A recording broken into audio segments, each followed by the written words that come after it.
really excited because this is the first time the goats are going to be turned out in a new half-acre plot of land. So being able to manage how long they're back in this area is very important.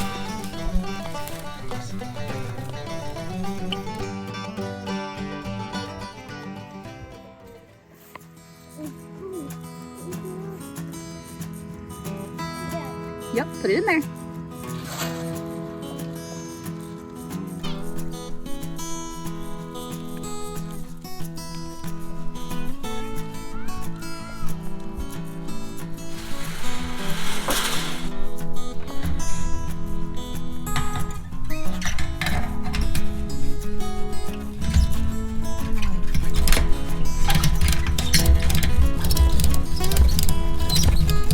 Of all the ways to latch a gate, that is certainly one of them. Is it the best one? No, but it's a way. Howdy folks, my name's Reagan, that's Megan, and this is the GWP Homestead. Hope you're having a wonderful start to the new year, and I am so excited to show you what we have been working incredibly hard on around here. It's been busy. It's been really, really busy. I'm going to bend over and pick up a fence post because this is the topic of today's video. We run all of our dairy goats in a 4-strand polywire fence. It is not goat proof, but it does work pretty well. It's a tinkering around. We keep messing with it and trying to figure out what works, what doesn't work. And over time we figured out that a 4-wire polywire fence, 4-strand polywire fence works good as long as the goats have unimpeded access back to the barn. The problem is we're pretty much maxed out on pasture space, or we were until we kind of fixed that. And I'm really excited because this is the first time the goats are going to be turned out in a new half-acre plot of land, give or take half-acre plot of land that they've never been on. It's only been mowed one time since we bought the property. It's really overgrown. The goats are going to love it, and I'm going to love them eating it. I don't know if you can see, we've been working on these fence rows. Everything that we have, we'll talk more about that in just a second, but everything's overgrown. You can see there's a road there. You couldn't even see the road before. So it's crazy just how much there is to go. Let's walk around. I want to show you what we've been doing, kind of what this situation looks like. And the before shots are going to be something. I can't wait to do a before and after in another couple of weeks. But let's get to walking. If you're new to the channel, you've probably been seeing a lot of Megan in the kitchen lately. I've been spending pretty much every free moment I had around the farm lately cutting brush back. You see, when we bought our property, which is, it'll be 5 years ago in the spring. Yeah, that's crazy. We were really excited because everything was fenced, and we just thought that everything was going to be ready for us to move some animals onto. We didn't realize how bad the fences were overgrown and how kind of shabby the fence that was overgrown actually was. And so not goat proof at all. It's barely cattle proof. Really, you're just kind of at the mercy of hoping you have good animals. You got to hope you have good animals to keep them in. Maybe that's true of any fence, but like what's going on behind me here. There's a fence back there. There's a fence over that way, and then all this is overgrown. We measured it yesterday, and it really is in most places 8 to 10 feet of overgrowth that you cannot get. This stuff, this is privet. Pretty much everything that overgrows is privet. We've got hackberry and stuff growing up in there. The trees are an issue, but this stuff is the issue. It shades out all the undergrowth. Nothing grows underneath it, and so you lose 8 to 12 feet of grazing off of every fence. The fence gets overgrown, no sunlight, and so you start losing acreage, or tenths of acres. But I mean, I wouldn't be surprised if we lost better part of a quarter acre, at least maybe a half acre of graze over all the fence that we have. It's a mess to clean up. The goats love to eat it. Now, it's not high quality forage, and so they'll nibble on it. It's like a snack, and they love to eat it, but it's not good. We've got to get it all out of here. Fire is really good against it, but it's been a lot of work cutting and trimming stuff back to get to this point, because I mean, this is, this tree's been down for a while. There's a couple of good fence posts on it, but we haven't even had a chance to get it back yet because it's just been a fight. So we have been spending all this time lately working this fence over, getting back to this point and cutting things in, and man, it's fun. And she snickered when I said it was fun. What's the deal? It's just funny. It's not fun. It's a pain. And even in the spots where the fence looks decent, like in that little spot behind our pond, they used live trees as fence posts in several spots. I know people will do that. I mean, there may come a time when I want to do that too, but it's certainly not ideal. And somebody down the line pays for it. It may not be you. It might be somebody else who pays for it. But it's. I say everything's fun. If you're new around here, I'm Mr. Optimist. She balances me out, but I balance her out too, and it's all good. And Privet isn't the only invasive thing we're dealing with here. We're about to walk into what we call Bamboo Grove. Actually, we've never once called it that before at any point, but it is crazy. And yeah, so we're walking through here. We've been cutting. It doesn't, I mean, it cuts down pretty good. A chainsaw, or the little chainsaw blade that I use all the time, does a really good job cutting it down. But I mean, you talk about shading out the pasture underneath, you just lose. I mean, when you start losing square footage to acreage of graze, you need that space to feed your animals, because the animals make money, and anytime that the land's being unproductive, exactly how does that benefit you? So yeah, it's a mess, but we're cutting through it, and it's all progress. That right there might just be the largest or the second largest oak tree on the farm. You can't even see it because of the bamboo. It's wild. But once you get through Bamboo Grove, Bamboo Forest, this is where we come out to. So this is the new field that the goats are going to be into. We cut that path going through there. We did have a fence there. What we did right now, because all these fences have to be torn out and replaced, we want to do all of our perimeter fencing in a 4x4 woven wire fence. It's great for goats. It's good for anything really. It's expensive, so you don't want to use it where you don't have to use it. But for all of our perimeter fencing, we really want to do the 4x4. So we cut a hole in that existing fence, just made a gate out of it, just rolled that other fence back. We're running our polywire through here, and this is what has happened over the last couple of years. It's all overgrown, but the goats are going to do a number on it.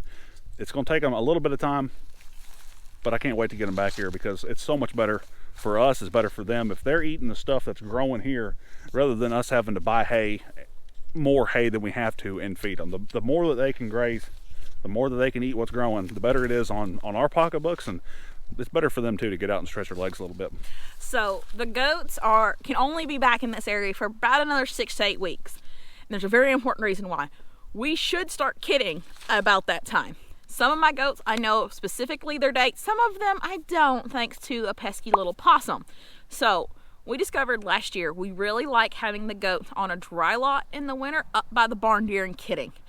And the reason that is if I'm not there for them kidding, they all did a wonderful job of just going in the barn to kid. All the other goats would leave the barn, and they were safe and secure and dry in the barn, close to the barn. The babies then can still get out and exercise as they get bigger, but they're also close to my barn in a nice area where they can't get lost. Some of my baby goats are 2 pounds when they're born, and if they were out in all of this, they could very easily get lost and separated from mom for long periods of time. We don't often leave the farm for multiple days, if ever that long. One of us is usually here. But if I'm gone for 5 hours a day one day for some reason, and a baby goat gets lost out here too young, that could be detrimental to a baby goat. So having them up by the barn in a dry lot essentially is wonderful. It keeps mom on nice, good hay as well. She still has room to exercise and walk around, but that good hay will keep her producing milk. It makes it easier for me, as well as when it's time to milk, they're up by the barn, I can pull them and milk them. When the baby goats get bigger, I don't mind them being out here. But when we have new kids on the ground, we want them by the barn. And that's why it was so important to get this done when we did. I mean, they're going to do a number on this in just a few short weeks of time, but it was important that they get out here now, so this can kind of get knocked down a little bit, and then we can come back later and clean it up more. So more chainsaw work. It's a lot of stuff. I mean, it is a lot of physical labor to get stuff like this cleaned up. If you were using a skid steer with a mulcher or a forestry blade on it or something, and you're just cutting stuff down, then man, you clean that up pretty quick. But at this point, we don't have that kind of equipment, so it's a lot of manual labor. The more they can get it cleaned up now, the better it'll be on us in the spring, and then this field can actually be in a rotation, part of our rotational grazing plan next year. Let's talk about the specific equipment we are using for our fencing. So all of our polywire is on reels. Our line posts, we just use these cheapo plastic step-in posts that you can get from your local farm store. They are, I mean, at our local Rural King, they were $2 a piece, and that might even be too much, but they are the cheapest posts that we have. A lot of our line posts are a ring top metal post, and all of our corners are done with T-post. We switched to using this pin-lock style insulator for these corners because we don't have to worry about them hopping off of there.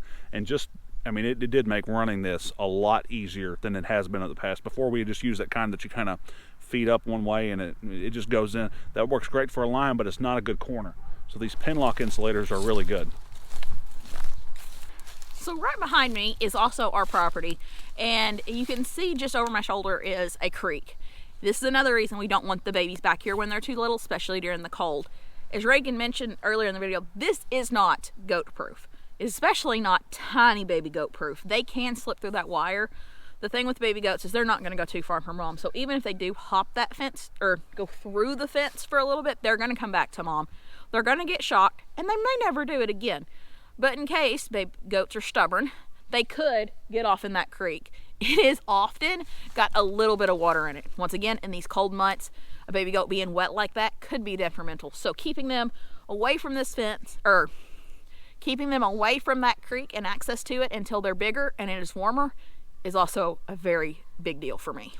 There are a few places where, well, basically I got on Google Earth and mapped out exactly how much poly wire I had, and where I could run the fence, kind of knowing where the geography of our land with the creek and all this other stuff washing through here, because the drainage is not great. You just deal with it. But I was having to come through here and cut, and it seems like every time I would come through here and cut something, and then I'd run a strand of wire, I would find something else that needed to be cut, and it's all a mess. It is all a mess. See, we've got another, 4 or 5 acres of woods back here. It's all overgrown, and we've done some timber stand kind of improvement projects on that, and it's really worked great. I will show some more of that. Some of those videos have done really well for us, and I'm really excited to do some updates on that. But it's all just privet back there, and the goats will graze that. They'll eat it down pretty good, but it's not high quality graze, and it's not good for deer. I mean, the goats, whatever, the deer clearly don't eat it like this. So it sounds like the kids are following us out here in the woods, which, oh well. But we're using this kind of washout here as something of a natural I don't know, fence row running. We cleaned it up a little bit, but a lot of it was already done for us. Also with some of this, as you can see, it is very muddy and it stays muddy in this. And the goat's hooves being in that constantly is not good for them. They can get hoof rot and other issues. So being able to manage how long they're back in this area is very important. Some of this may never become pasture because of that, because it will stay so soggy. Hopefully, as we improve the timber, it doesn't stay soggy, but this is a really big drainage area and does stay soggy. Sunlight's really good for dirt. It's really good for people. It's really good for a lot of different stuff. So the more sunlight that you can get, the better.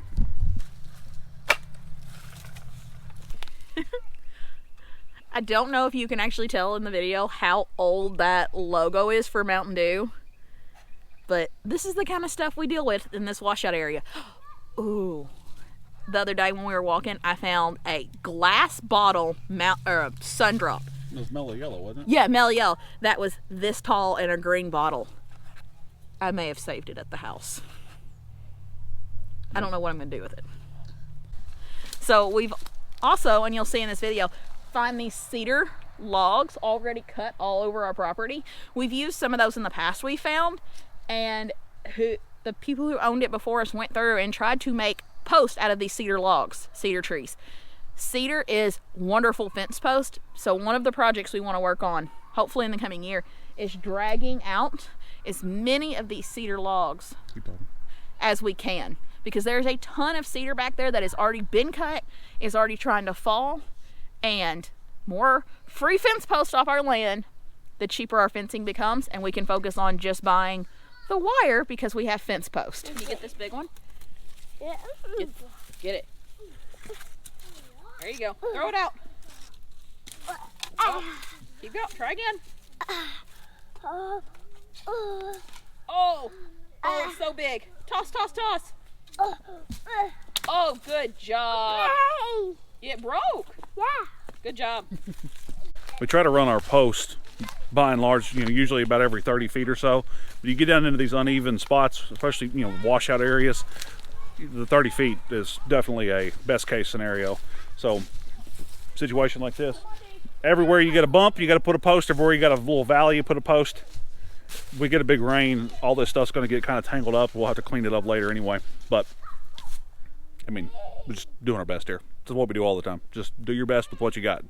On all of our T-post corners, we were using those pin lock insulators, but we're using these ring type to screw into anywhere we have a wood post where we want to make a hard corner. You know, but this is the other end of this new goat field. The goats are going to have all of this to work with. It's not a ton of grace. You know, for the 14 lady goats that we have, this is going to be, I mean, it's more pasture, it's more acreage for them to use. The boys will stay in this field here. So right now, you know, again, none of this behind us has been being able to be used. They've always been in this field. It's too much for 4 to 5 boy goats to use at one time. Broom sedge kind of takes over. We are working on remedying that with chickens, meat chickens. We're doing more of that in the coming spring, so that's exciting. But you know, we've been coming through here, cleaning this up. I think the last time that I showed some of this cleanup process on video, this is the spot we were in. I come down here on the back side of our pond in this area, and you know, we got this huge down cedar tree here and all this stuff behind me, and there's so much, and the pond washes out because there's a hole in the levee, because of course there's a hole in the levee. But it's just so much work, and I mean, it is what it is, right? It's no big deal, but it's a lot to do. It's a lot to do.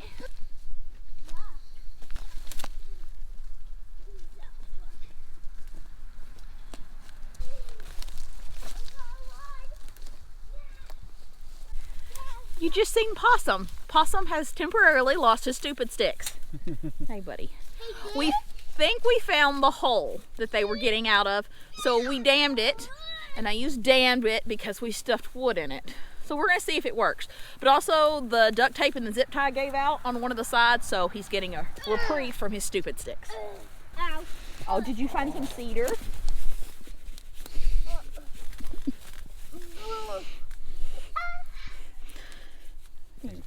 He's a good boy. Are you a good boy? I know. This is the last home stretch here of what we were cleaning up. All this stuff, I mean, again, this fence was overgrown. This spot wasn't as bad, I guess. I mean, this spot was as bad as anywhere because it was all vines and I don't even know what. I mean, just some kind of plant that had taken over a cedar tree, and it was too much. But, you know, this fence maybe wasn't quite as bad, but you can't run polywire underneath that stuff. And so you've got to cut it out. You've got to clean all of it up. It's work. I think I've talked enough, so I'm gonna have my beautiful wife bring her goats out and let them experience this brand new world for the first time. Let's go exploring! Come on, girlies.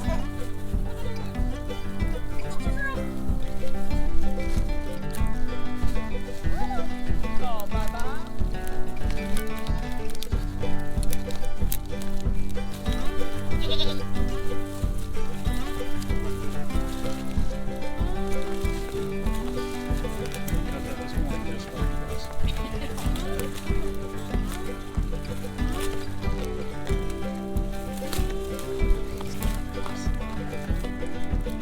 They love leaves.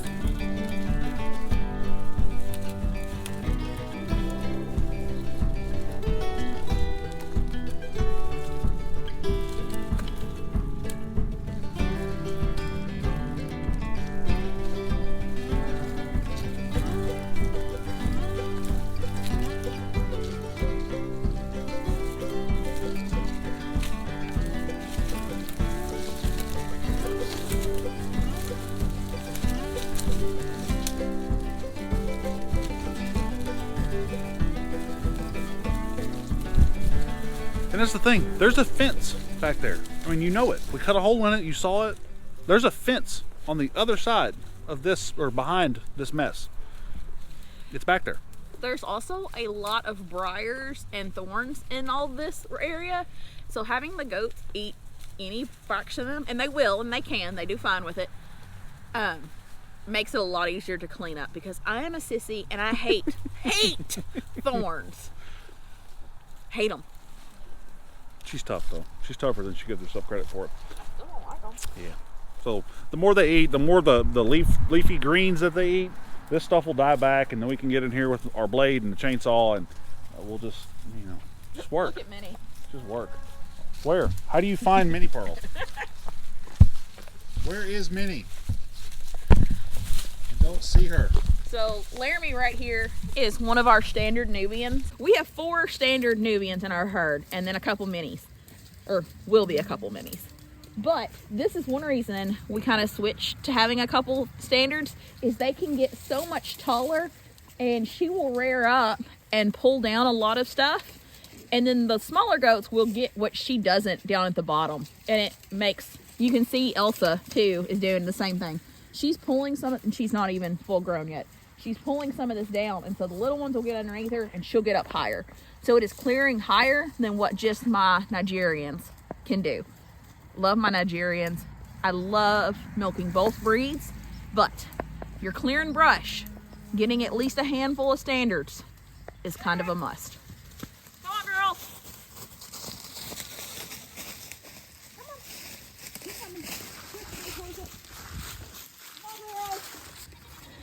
A couple months ago, the goats were able to get on this levee, and before they got on it, it looked similar to what we've been showing you, and they did that over the summer.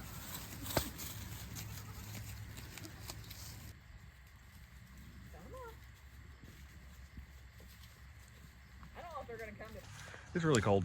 It is. It's really cold. My nose is really dry.